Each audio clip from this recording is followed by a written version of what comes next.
Hello, how are you? Ah, Jack, welcome back. I'm as lively as a spirited memory can be. Encased in my glass world, I flourish on the curious energy of visitors. I was wondering if you could tell us how you became extinct. The decline of my kind, the dodos, is a tale tinged with both simplicity and tragedy. Life on Mauritius was idyllic until the late 1500s, when humans arrived with settlers and sailors. Do you think scientists should try to clone the dodo back from extinction? Reviving the dodo is a thought-provoking notion. On one hand, it offers a glimmer of hope, an opportunity for redemption, and a chance to right past wrongs. However, the task is fraught with complexities. The world we knew, with its specific ecosystem, is no longer the same. A clone dodo would find itself in an unfamiliar environment. The best path might not be in resurrecting the past, but in protecting the rich diversity that thrives today. Museums generally choose what to tell people, but in this way they can ask whatever they like. And that's really, really valuable, I think. Like, they can have an actual conversation with an animal, with a specimen, and that, I think, brings it to life in a really different way than a normal museum exhibit might.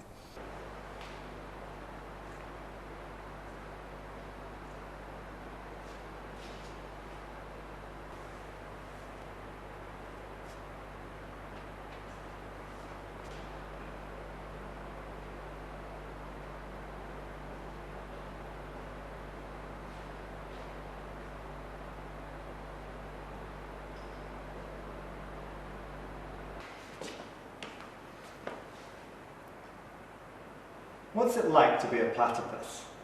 Is like dancing to nature's most eclectic symphony. Imagine this. Your senses are heightened in the water. With my bill, I'm attuned to the electric whispers of the river, detecting creatures hidden beneath the surface.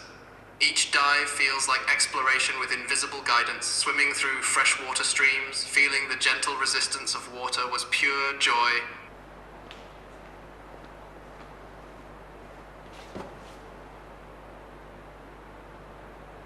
What are you? I am Megatherium, the giant ground sloth, a remarkable being that once inhabited the ancient landscapes of South America.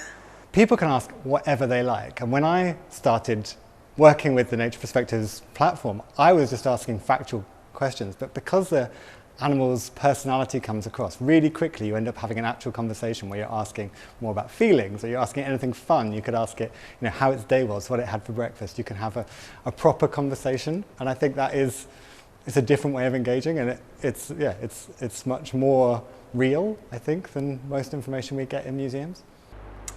Could you tell us what your favorite piece of music is? Ah, music. In my day, we danced to the rhythm of the forest, the rustling leaves, the gentle sway of the palm fronds, and the distant calls of fellow creatures. If I were to imagine what might capture the essence of such tranquility today, perhaps it would be something light and soothing.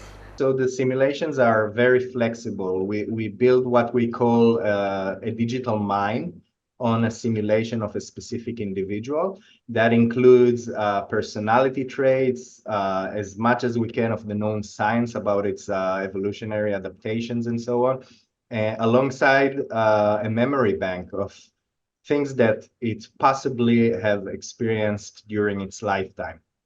So that kind of a base layer gives the visitors or users the ability to ask whatever it is that they're interested in knowing.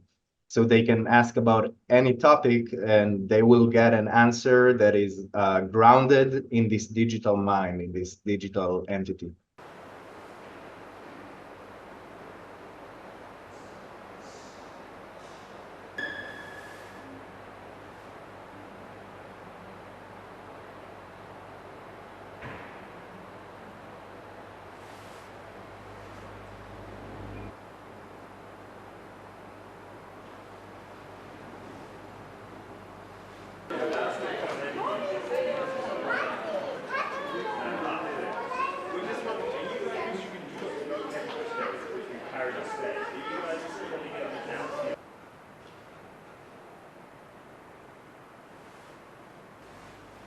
What do you think about humans?